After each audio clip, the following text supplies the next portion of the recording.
Assalamualaikum warahmatullahi wabarakatuh. Alhamdulillah, syahrul Ramadan alladzi unzila fihi al-Qur'an hudan lin-nas wa bayyinatin minal huda wal furqan. Allahumma salli ala sayyidina Muhammad wa ala alihi wa ashabihi ajma'in, amma ba'd.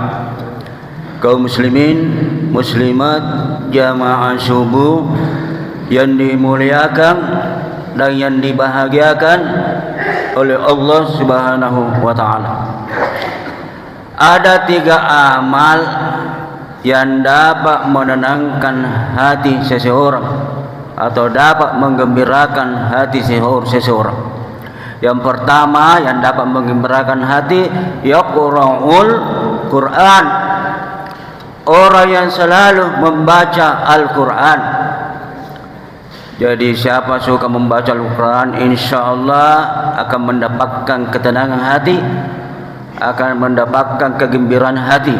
Sebagaimana Allah Subhanahu wa ta'ala berfirman di dalam Al-Quran, wa nunazzilu minal Quran ma huwa shifaa'un wa rahmatul lil mu'minin.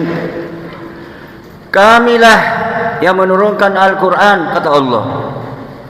Allah lah yang menurunkan Al-Quran, tidak lain dan tak bukan untuk menjadi obat, asyifa, obat, penenang, penyejuk, warahmatul lil mu'minin, dan rahmat bagi orang yang beriman. Jadi bukan cuma dapat menenangkan hati, menggembirakan hati kalau Al-Quran dibaca, tapi Al-Quran juga Pak Ibu bisa menjadi obat. Jadi Al-Quran itu obat Pak.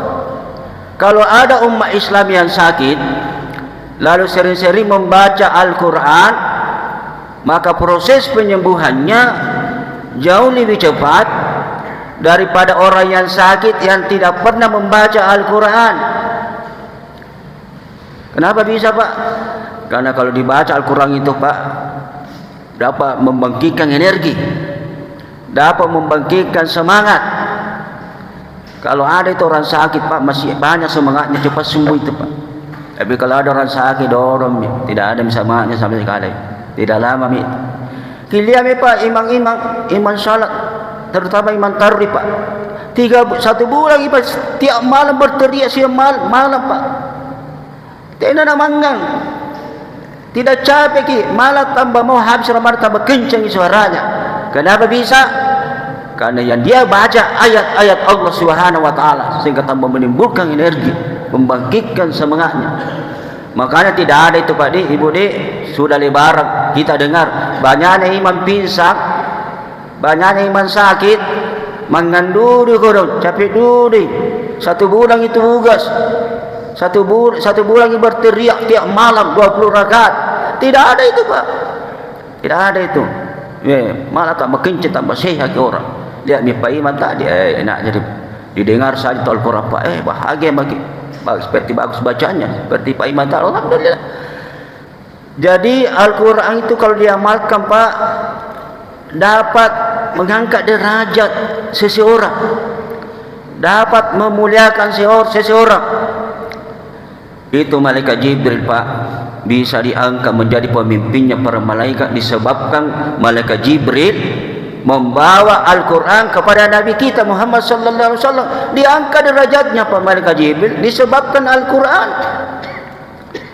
Rasulullah sallallahu alaihi wasallam kenapa bisa menjadi pemimpinnya para nabi dan para rasul? Karena Rasulullah diturunkan Al-Quran, diangkat derajatnya Nabi tak menjadi pemimpinnya para nabi dan rasul disebabkan Al-Quran. Kenapa bulan Ramadan dikatakan bulan suci Pak? Karena Al-Quran diturunkan pada bulan Ramadan. Kenapa pada malam Lailatul Qadri kalau kita beribadah pada malam itu lebih baik daripada 1000 bulan? Karena Al-Quran diturunkan pada malam Lailatul Qadri. Kenapa Pak kota Mekah dan Madinah dikatakan kota suci, kota mulia? Tidak ada itu kota di dunia Pak. Biar bagaimana cantiknya, hebatnya itu kota, tidak disebut kota mulia, kota suci. Cuma kota Mekah dan Madinah dikatakan kota suci. Kenapa bisa? Karena Al-Quran diturunkan di kota Mekkah dan Madinah, terangkat derajatnya kota Mekkah dan Madinah. Kenapa Dajjal, Pak? Dajjal itu, Pak, di akhir zaman akan turun di dunia, kerjanya cuma menumpahkan darah, Pak, membunuh, merusak-rusak. Tapi Dajjal takuki nama masuki kota Mekkah dan Madinah, merusak-rusak. Kenapa? Karena dia tahu Dajjal bahwa Al-Quran diturunkan di kota Mekkah dan Madinah. Takut Dajjal. Makanya kalau bapak-bapak, ibu-ibu sering-sering membaca Al-Quran, terangkat juga derajat tak, dimuliakan juga oleh Allah Subhanahu wa taala. Yang kedua yang dapat menenangkan hati yaitu sedekah. Sedekah itu, Pak, Ibu, dapat juga menggembirakan hati, dapat menenangkan hati. Semakin kita bersedekah, semakin bahagia hati, semakin menenangkan hati. Sebagaimana Allah Subhanahu wa taala berfirman di dalam Al-Qur'an, "Usmin amwalihim shadaqatun tutahhiruhum wa tuzakkihim biha." Ambil Muhammad hartanya orang beriman sebagai sedekah, sebagai zakat, untuk membersihkan mereka dan mensucikan mereka dan doakan mereka. Jadi salah satu gunanya sedekah, Pak, zakat, untuk membersihkan, Pak. Makanya orang suka bersedekah sia-sia gitu selalu, Pak, Ibu, sia-sia gitu. Biar 5.000 kalau selalu 5.000 cuma 2.000, tapi selalu bersedekah rutin, sia-sia itu selalu, Pak. Sia-sia itu, Pak. Lihat orang suka bersedekah sia-sia gitu. Makanya kata Rasulullah, jadikan sedekah sebagai obatmu. Ya, obat itu sedekah. Maka jangan lewat, Pak, Ibu, 1 bulan tidak bersedekah. Kalau tidak bisa kita tiap hari bersedekah, usahakan tiap Jumat bersedekah. Kalau pergi ke salat Jumat bawa semua ke di masjid, Pak, Ibu, 5.000 ke 10.000. Kenapa? Karena sedekah itu, Pak, banyak sekali manfaatnya. Salah satu manfaatnya dapat menjauhkan diri kita dari segala mara bahaya. Dijauhkan, Pak.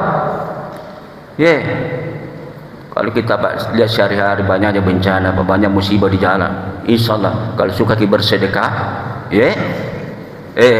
dijauhkan kita dari segala mara bahaya. Bantu kasihan orang tua yang sudah meninggal, bantu saudara yang meninggal dengan sedekah. Niatkan kalau kita bersedekah, ya Allah, sedekahku yang 20.000 ini, ya Allah, kutujukan pahalanya sama orang tuaku yang meninggal. InsyaAllah diluaskan kuburannya orang tua kita disebabkan sedekah. Jadi sedekah itu, Pak, dapat meluaskan kuburan kita, Pak. Kasih begitu kuburan, Ibu, 2 kali 1 ji, dikasih masuk lagi, ditimbul lagi tanah, diratakan lagi tanah. Alangkah sempitnya tempat kita nanti dikubur.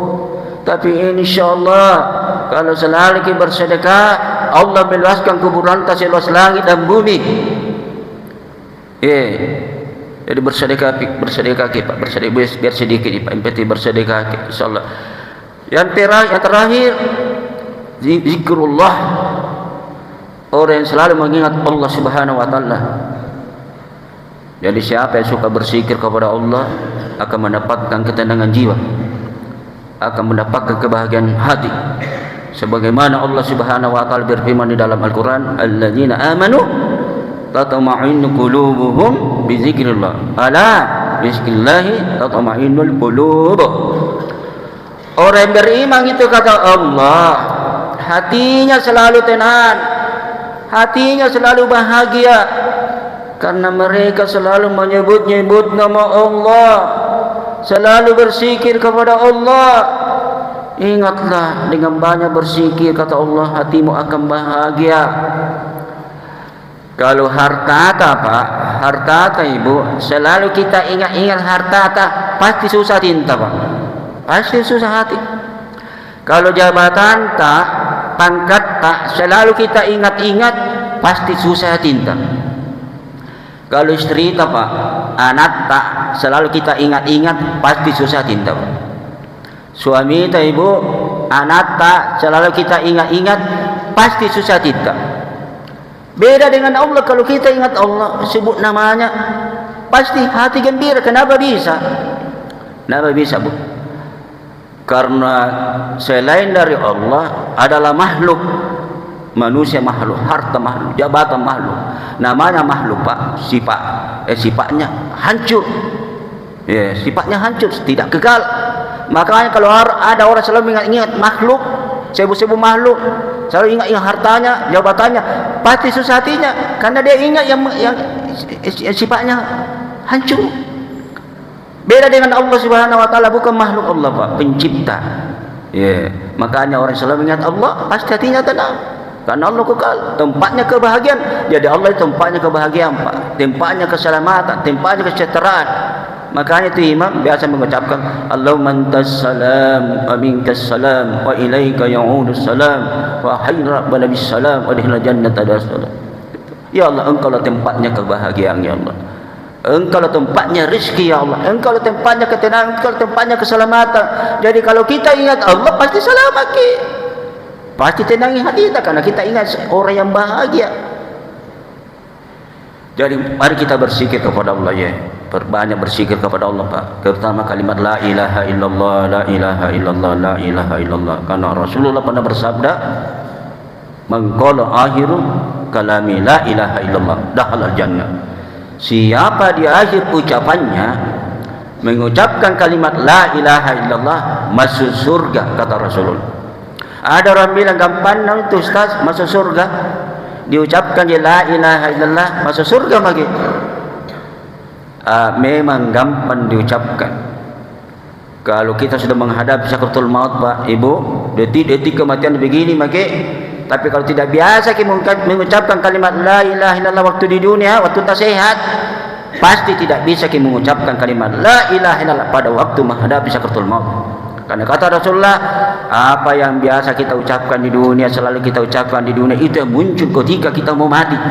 Selalu kita la ilaha illallah, sedikit-sedikit la ilaha illallah, mempo-mempo kita, duduk-duduk kita la ilaha illallah, jalan-jalan kita la ilaha illallah, menggoreng-goreng kita la ilaha illallah. Orang seperti ini kata Rasulullah, insyaallah ketika menghadapi sakaratul maut, detik-detik kematiannya pasti bisa mengucapkan kalimat la ilaha illallah karena kebiasaannya. Jadi apa yang suka kita ucapkan itu yang akan muncul. Suka kita gosip, cerita kodi tahu, pasti gosip ke dulu meninggal. Ya pasti itu yang kita suka. Jadi perbanyak berzikir kepada Allah. Saya kira demikianlah ceramah subuh saya. Mudah-mudahan manfaatnya bagi kita sekalian. Mudah-mudahan kita semua yang hadir di masjid ini senantiasa diberi kesehatan oleh Allah Subhanahu wa taala, sehingga kita bisa melaksanakan ibadah-ibadah di dalam bulan Ramadan ini dengan baik, sukses dan selamat. Dan insyaallah kita keluar di bulan Ramadan ini, kata Rasulullah, bagi orang beriman bagaikan bayi yang baru saja keluar dari perut ibunya, bersih betul dari namanya dosa. Kalau sudah mungkin dibersihkan Pak, sudah mungkin dibersihkan dosa di bulan Ramadan ini, sudah Ramadan, jaga diri kita, jangan lagi berbuat dosa. Apalagi kita ini sudah tua-tua, ya. Mudah-mudahan kebersihan kita sudah dihapuskan dosa kita sampai menghadap kepada Allah Subhanahu wa taala. Ada orang kalau sudah lebaran, kembali lagi bermaksiat, kembali lagi suka gosip, berarti kembali kita dah suci. Ya. Mudah-mudahan kalau kita masih dapatkan tahun depan, masih untung, masih bisa kita perbaiki kembali. Tapi tidak ada jaminan dari Allah Pak, bahwa kita masih hidup Bu. Kalau ada orang bilang nadami dirinya hidup 1 tahun akan datang, atau takabur itu Pak, atau sombongan itu Pak. Jadi kalau ada orang bilang saya masih hidup 1 tahun, 2 tahun, atau takabur itu, sombong, sifat sombong itu. Jadi pelihara diri saya. Saya kira demikianlah. Wabillahi taufiq wal hidayah. Wassalamualaikum warahmatullahi wabarakatuh.